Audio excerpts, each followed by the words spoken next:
Friends in the media, first of all I would like to express my gratitude to you for your presence. On a number of occasions, almost umpteen number of times, I had the privilege of having interaction with you, but every time I was either speaking on behalf of the government or on behalf of the party. Every time when I had interaction with you, I had to say something either on behalf of the government to explain to you some policies of the government or some issues of the party. Today, when I am meeting you, neither I am to say anything on government nor anything to say on behalf of party, because the moment my candidature was announced by Sonia ji, after having discussions with the UPL leaders, and when all of them unanimously, except one who was not present, announced my name, endorsed my name, immediately after that, number of political parties like Samajwadi Party, Bahujana Samaj Party, JDS, they also simultaneously endorsed my candidature. After that, after some time, CPIM Forward Bloc, they extended their support. Janata Dal U, United, and Shiv Sena, they also extended their support. PDP of Jammu and Kashmir, they have also extended their support, and many other state parties have extended their support. Even Congress President also gave me a touching farewell in the working committee, because I ceased to be the member of the working committee and Congress party the moment I was declared as the presidential candidate in the presidential election, because President of the Republic has no party. Therefore, today when I am talking to you, not on any particular issues or any subject or on behalf of anybody. As you know, Electoral College consists of the elected MLAs and elected members of both houses of the Parliament. It is customary for the presidential candidate to go to the MLAs and MPs of the states concerned from all the states and thanks them, express gratitude to them for their support which they have endorsed. In my approach also I am appealing to only those parties, MLAs and MPs of those parties who have endorsed their support to my candidature. And I am also appealing to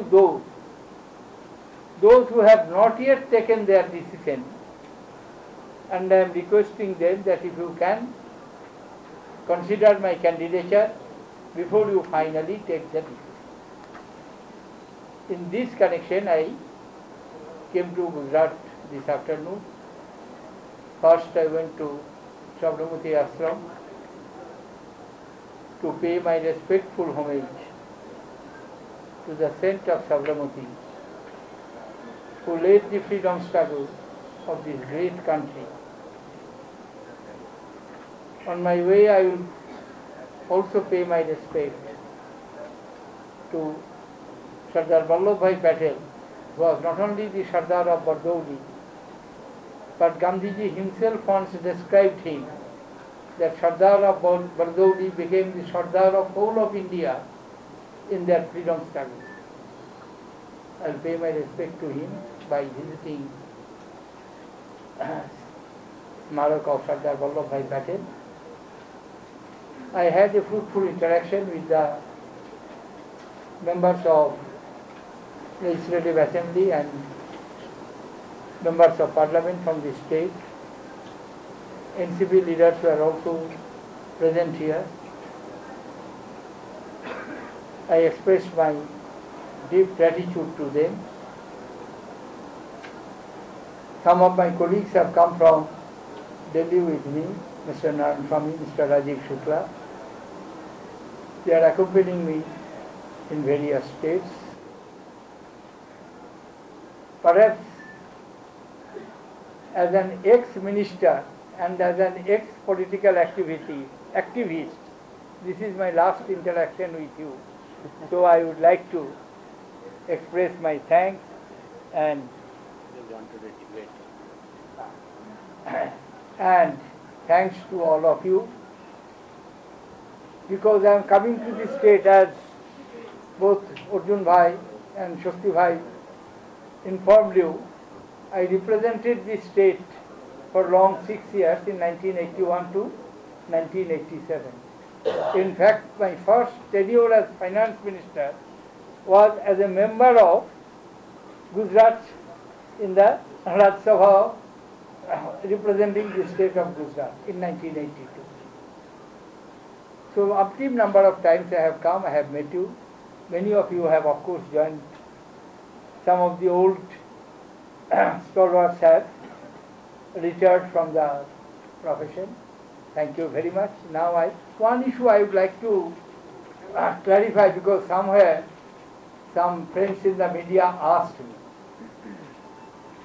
They said that why we can't have a debate as we find in the television, two contesting candidates, photographers, brothers, if you don't obstruct, because I can see the face of them. You take your picture from the side. That as in America or in France, there is a television debate amongst the presidential candidates. Why not in India? I told them that on what issue there will be debate. There must be an issue on which debate should take place.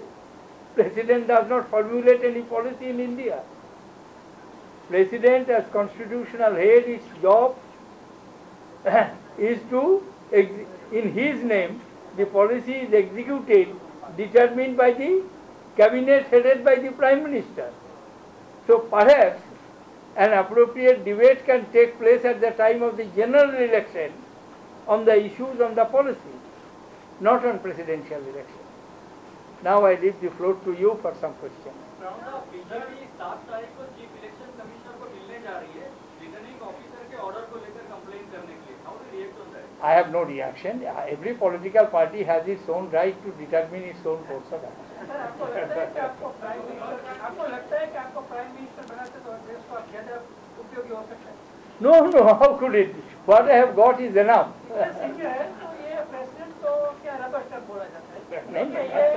But it is highly prestigious post to represent the sovereign democracy. ठीक है, मैं मानता हूँ. আপনি সমর্থন পেলেন না কবিগুরুর আপন দেশে সেটা কি না আমি এখনো I am not giving up because he is yet to decide. No, perhaps he is saying that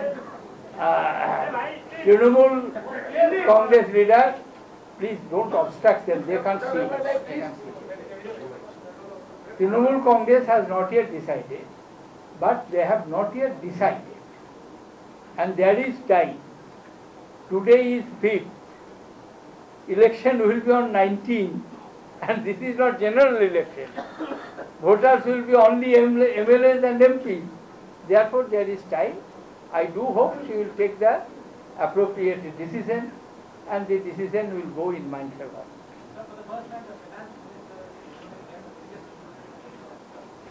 Please be a little louder.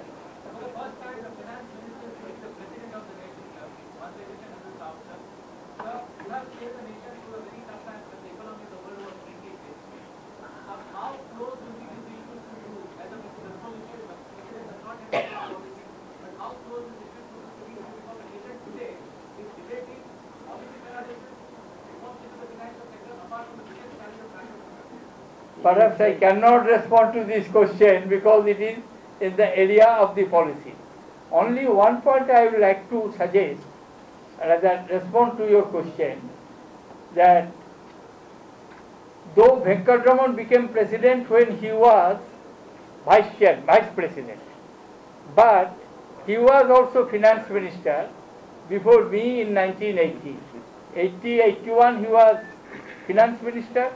After that he became vice president, and from vice president he became president. Other ministerial candidates of the president, I don't think any one of them was finance minister. Neither Joel Singh, nor Fakhruddin Ali Ahmed, nor V.V. Giri, nor Sanjeev Reddy. All of them were ministers at some point of time. Giri was Labour Minister, Sanjeev Reddy was Speaker, Joel Singh was Home Minister, Fakhruddin Saab was Minister of Industry. But Venkatraman, you can extend your logic to some extent that before becoming Vice President he was Defence Minister and earlier Finance Minister. Thank you. Thank you very much. दादा चुनाव से पहले आपकी जीत तय मानी जा रही है, राष्ट्रपति बनने के बाद आपकी प्रायोरिटी क्या रहेगी? Let me cross the bridge, then I will answer the question. Thank you very much. Thank you.